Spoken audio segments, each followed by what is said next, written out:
Let's talk about something that is extremely controversial. A lot of people they say that they're overweight because of some mental issues that they have, because they feel depressed, because they feel sad, because they have some chemical imbalance in their head, or because they experienced some trauma when they were younger.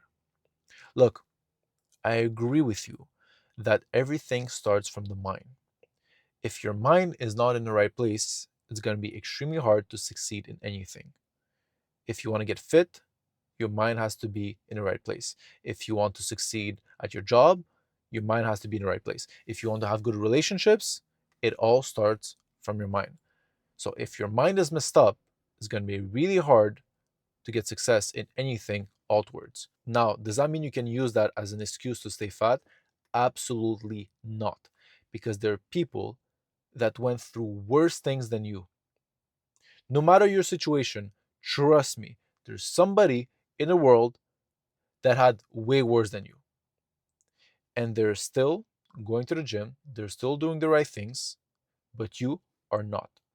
So you don't have excuses. Now, your excuses will help you to feel better about yourself. They will help you to justify the reason why you're fat to your friends or to your loved ones. However, your excuses are not going to help you. So, the point that I'm getting to is everyone could justify the reasons why they're failing because we all went through traumatic experiences in our lives. We all had bad things happening to us. So we could technically justify the reasons why we're failing. But why would you do that? Because if you say that, oh, you failed because of some external factor that was out of your control, that it was your trauma from 2 years ago that made you fail right now, what are you going to get from that?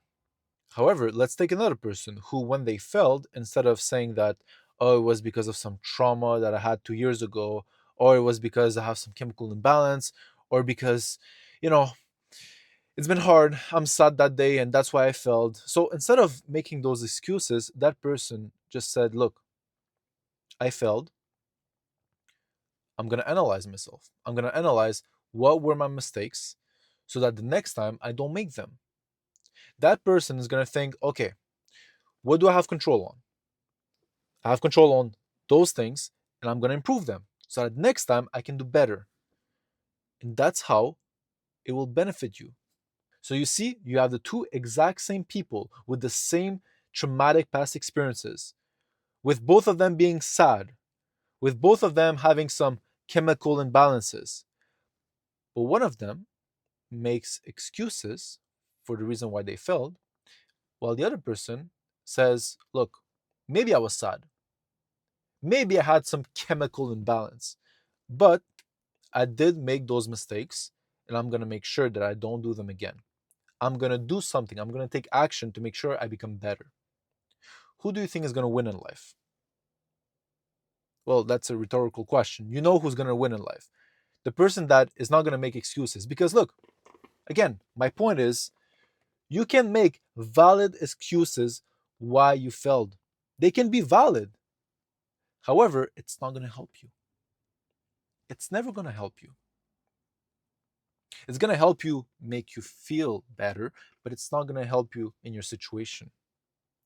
When you take full responsibility for whatever happens to you, then you start to take action.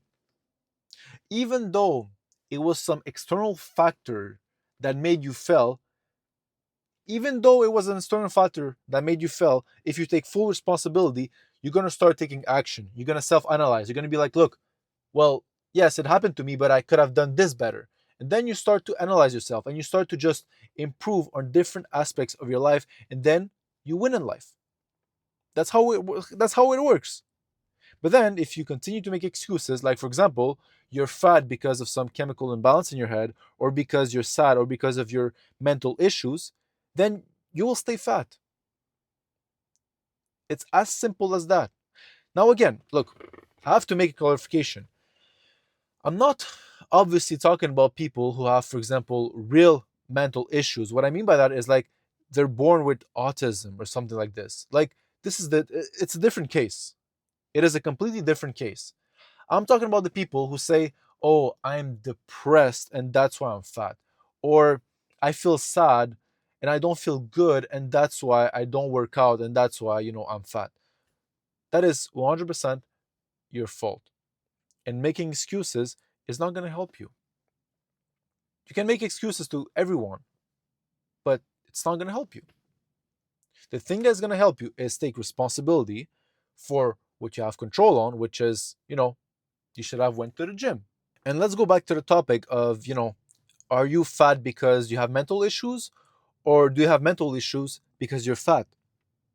Because those two things are linked together. It's not just one way around. Look, if you're fat, you're not going to feel great. Like, seriously, you're not going to be confident in yourself as much as you want to lie to yourself and say that you're confident if you're fat. You're not going to be confident in your body if you're fat. Like, stop lying to other people and stop lying to yourself. You're not going to be confident, so you're not going to feel good about yourself.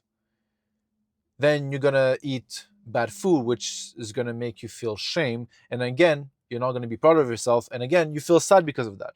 So you're not going to feel good when you're overweight. However, if you go to the gym and you start to work out, even though you're still fat, but at least you're working out, then you start to feel proud of yourself. Because you feel proud of yourself, you feel good. You have more confidence, even though you're still fat, right? Because after a month of working out, like, you're not going to become super shredded. But because you're taking action, because you're going to the gym, because you're eating healthy, you feel proud, you feel better. And it's a cycle. The more you work on yourself, the more you start to feel better. Your mental issues that you used to have start to disappear. So you must understand that to fix your mental issues that you say that you have, it's not a matter of, okay, I'm going to fix my mental issues and then I'm going to lose weight. At the same time, it's not just, okay, I'm going to go to the gym, I'm going to become shredded and then all my mental issues are going to be gone. No. But you have to work on both of them simultaneously. You have to work on the physical part of yourself and on the psychological part of yourself at the same time. And both of them will help each other out. So you go to the gym, you work on the physical, you feel better about yourself, that helps with the mental issues. And then at the same time, you work on the mental. You practice spirituality.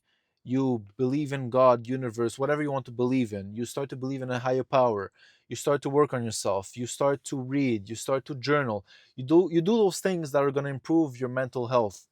So when you do those both things at the same time, they will start to help each other out. You cannot just attack one thing and think that it's going to fix the other one. So you cannot just go like, okay, I'm going to go all physical without making some mind work. At the same time, you cannot be like, okay, I'm just going to fix my mental and then I'm going to be shredded. No, that's not how it works. You have to work on both of them.